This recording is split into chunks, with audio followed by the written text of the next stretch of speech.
The message flashed across the screen while my husband was in the shower. Last night meant everything to me. No name, just a heart emoji beside it. I stood in our kitchen holding his phone like it might explode in my hand, and in a way, it already had. It was a Tuesday. I remember that detail with a strange, useless clarity. The way you remember the color of the walls in a room where something terrible happened, even though the color has nothing to do with anything. I had just finished loading the dishwasher. His phone was sitting on the counter where it always sat, charging, screen dark, and then it wasn't dark anymore. It lit up the way phones do 100 times a day, and any other Tuesday I would have glanced at it and gone back to what I was doing. But something in me, some old, quiet instinct I didn't know I still had, made me pick it up instead. His name is Daniel. We've been married 10 years. 10 years. 2 kids upstairs asleep. A mortgage we'd just refinanced together 3 months ago, sitting at the kitchen table with a stack of paperwork and a bottle of wine, laughing about how grown-up we'd become. I thought about that night while I stood there with his phone in my hand, the water still running upstairs, steam probably fogging the bathroom mirror the way it always did. I typed in his passcode. I knew it because I'd watched him enter it 1,000 times without thinking, the same way you know the layout of your own kitchen in the dark. Our anniversary. I'd always thought it was sweet that he used it. Now it felt like a joke I hadn't been letting on. The message was still there, glowing at the top of his lock screen, and underneath it, more preview text I hadn't let myself read yet. I opened the thread properly. My hands were steady in a way that scared me, steady in the way hands get right before something breaks, that terrible calm before your whole body understands what your mind already knows. Her name was Priya. I scrolled up and kept scrolling. Weeks of messages. Not just weeks. I found myself doing the math without meaning to, counting backward through timestamps, and it had been closer to 2 months. 2 months of good mornings and good nights that weren't meant for me. 2 months of a version of my husband I didn't recognize, tender and funny and attentive in a way he hadn't been with me in longer than I wanted to admit. There were hotel confirmations. A reservation for a suite downtown, the kind of place we used to go for our anniversary before the kids came, and everything got smaller and more practical. There was a photo. I wish I could unsee it. I sat down at the kitchen table, our kitchen table, the one we ate breakfast at every morning with our kids arguing over who got the last waffle, and I looked at a photo of my husband's hand resting on a stranger's hip, and I felt something inside me go very quiet, the way a house goes quiet right before a storm hits it. I didn't scream. I want to be honest about that because I think people expect screaming, expect broken plates and slammed doors, and that's not what happened. I didn't cry either, not yet. Something cold and practical stepped forward in me and took the wheel, the way I imagine it does for soldiers or surgeons, or anyone who has to function through something their body hasn't caught up to emotionally yet. I could hear the shower still running upstairs.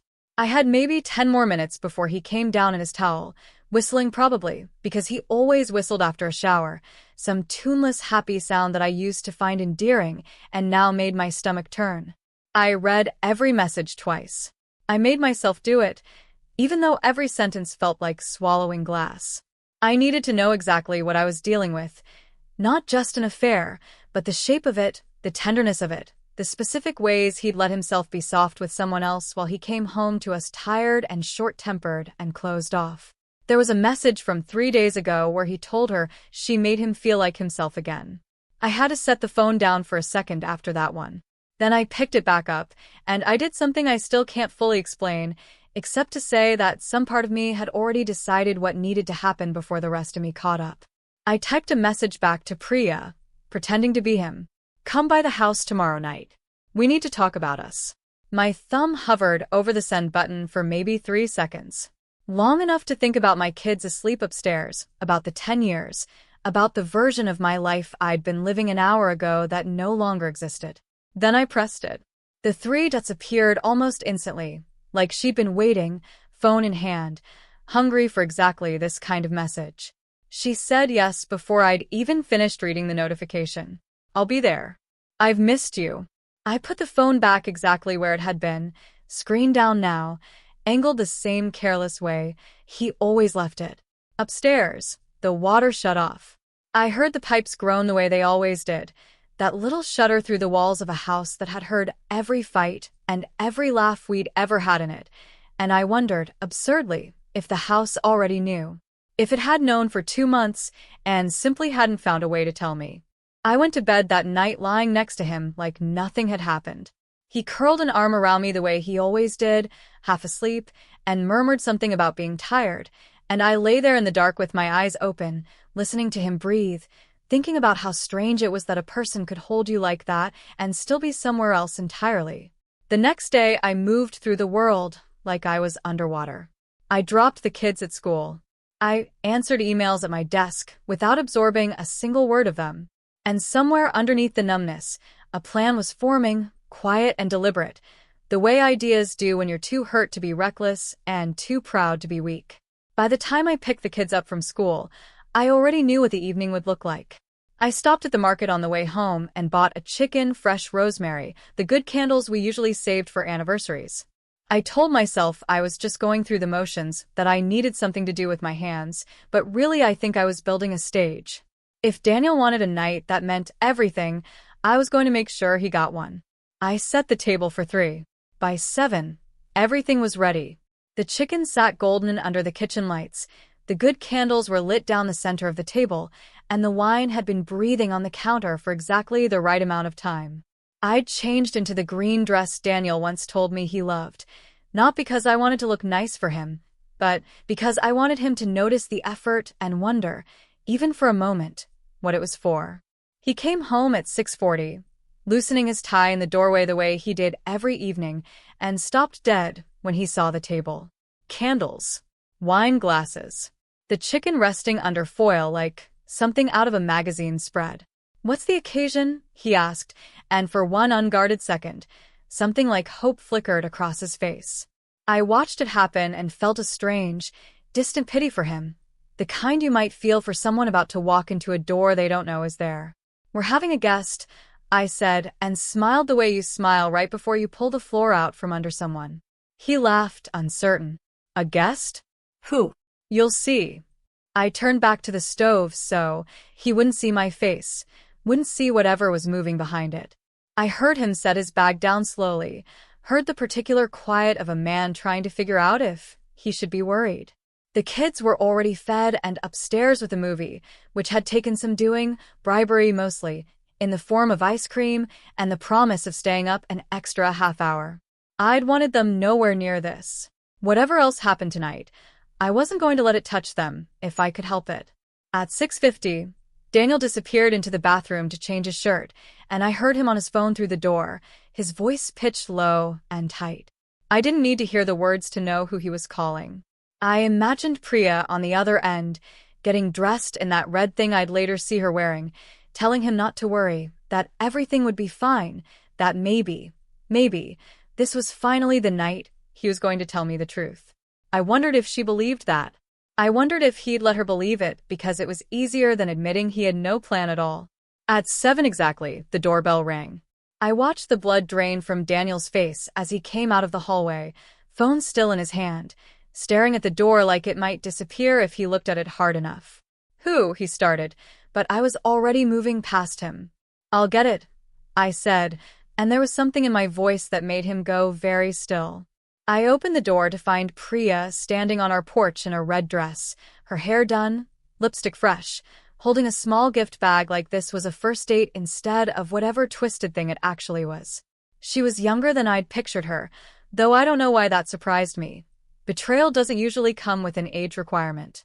Her smile was already forming, already reaching for whatever she thought this night was going to be, and I watched it die in real time the moment she registered my face instead of his. "You must be the one whose night meant everything," I said. Her mouth opened. Closed. The gift bag trembled slightly in her hand. "I'm sorry. I think I have the wrong." "No," I said, stepping aside so she could see past me, into the dining room, to the 2 kids' school photos hanging on the wall behind the table set for 3. "You have the right house." For a moment, none of us moved. Behind me, I heard Daniel's footsteps stop in the hallway, heard the small, strangled sound he made when he realized there was no version of this where he got to control what happened next. "Come in," I said to Priya, and my voice came out steadier than I felt, steady in the way ice is steady right before it cracks. Dinner's ready. She didn't come in right away.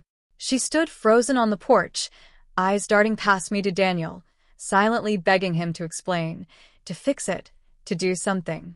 He didn't move. I don't think he could. I made a chicken, I said, filling the silence, because someone had to.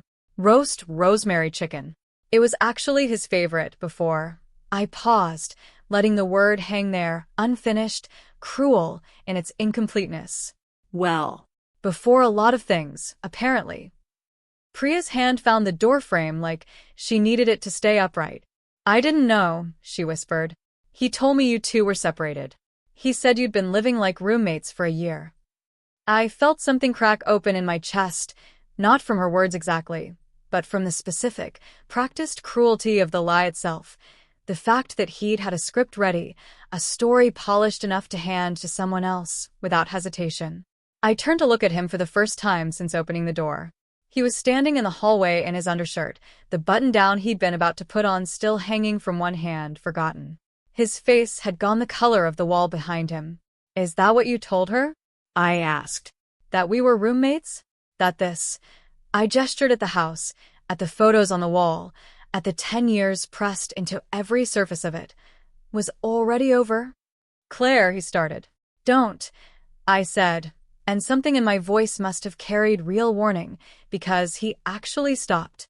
You don't get to Claire me right now. You get to explain. To both of us, apparently, since we're all here. Priya still hadn't stepped inside. She looked between us, and I watched something shift in her face. Not guilt exactly. Not yet, but the dawning, sick understanding of a person realizing they'd been a character in someone else's story without ever being told the plot. I think I should go, she said quietly. You can, I said. Or you can come in and hear what he has to say for himself. I think you've earned that much, actually. He's been very good at lying to both of us. Might as well make him do it to our faces at the same time. Efficient, don't you think? I don't know what made her step inside. Maybe it was curiosity. Maybe it was some need to see this through to the end, the same need that had made me send that message in the first place. She walked past me into the dining room, and I closed the door behind her, and the click of it felt enormous, like sealing something shut. Daniel finally moved, coming into the dining room like a man walking toward his own execution.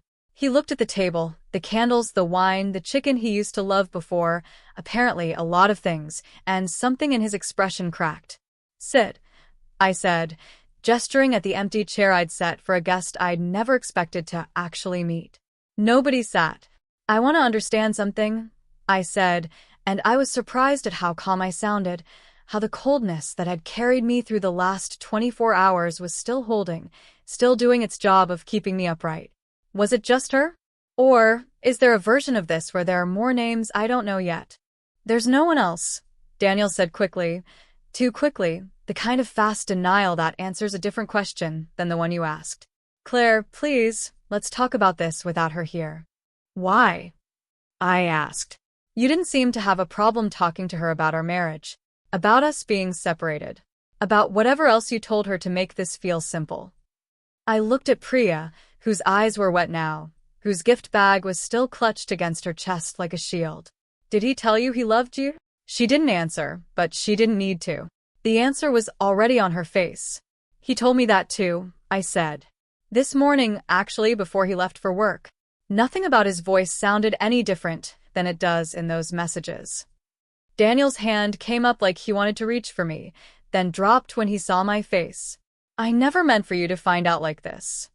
No, I agreed. You meant for me to never find out at all. There's a difference, and it matters. The room was silent except for the low hum of the refrigerator and, somewhere upstairs, faint and muffled, the sound of the kids' movie still playing, oblivious to everything happening 2 floors below them. I thought about them up there, about how tomorrow morning they'd come down for breakfast expecting the same world they'd gone to sleep in, and how impossible that was going to be to give them. I looked at Daniel, standing between the 2 women he'd been lying to, and for the first time all night, I let myself feel something other than that cold, careful calm. Grief, maybe. Or the beginning of it. waiting just behind the anger, patient, the way it always is. Since we're all here, I said, my voice finally, quietly breaking, why don't you tell us both what happens next?